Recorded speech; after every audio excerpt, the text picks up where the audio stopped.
আমার বাবা বীর মুক্তিযোদ্ধা, আমি ছবি নামাবো না। রাজনৈতিক পট পরিবর্তনের পর অধিকাংশ সরকারি ও শিক্ষা প্রতিষ্ঠান থেকে বঙ্গবন্ধু শেখ মুজিবুর রহমানের ছবি সরিয়ে ফেলা হলেও পিরোজপুরের নেসারাবাদে সোনারগোপ রমেশচন্দ্র সরকারি প্রাথমিক বিদ্যালয়ের দেয়ালে এখনও টাঙানো রয়েছে সেই ছবি। বিদ্যালয় অফিস কক্ষে শেখ মুজিবুর রহমানের ছবি ঝুলিয়ে রাখাকে কেন্দ্র করে রাজনৈতিক উত্তেজনা সৃষ্টি হয়েছে।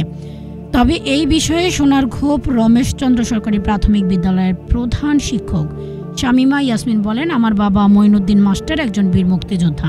আমি ছবি নামাবো না। কেউ যদি অপসারণ করে সেটা তাদের ব্যাপার। আমরা বঙ্গবন্ধুকে হৃদয়ে ধারণ করি ও ভালোবাসি, তার অপমান কখনোই চাইব না। এদিকে এ বিষয়ে স্থানীয় বিএনপি নেতাদের অভিযোগ, সরকারি অফিস কক্ষগুলোতে নিরপেক্ষতা বজায় রাখা উচিত হলেও এখানে শুধুমাত্র একটি রাজনৈতিক দলের প্রতীকী ব্যক্তিতে ছবি টানানো হয়েছে, যা পক্ষপাতদুষ্ট মনোভাব প্রকাশ করে। নেসরাবাদ উপজেলা বিএনপি যুগ্ম আহ্বায়ক মোহাম্মদ আজহারুল ইসলাম টুটুল বলেন, ১৭ বছর ফ্যাসিস্ট শেখ হাসিনা সরকারি বেসরকারি শিক্ষা প্রতিষ্ঠানে এককভাবে বঙ্গবন্ধু হাসিনা ছবি টানিয়ে রেখেছে।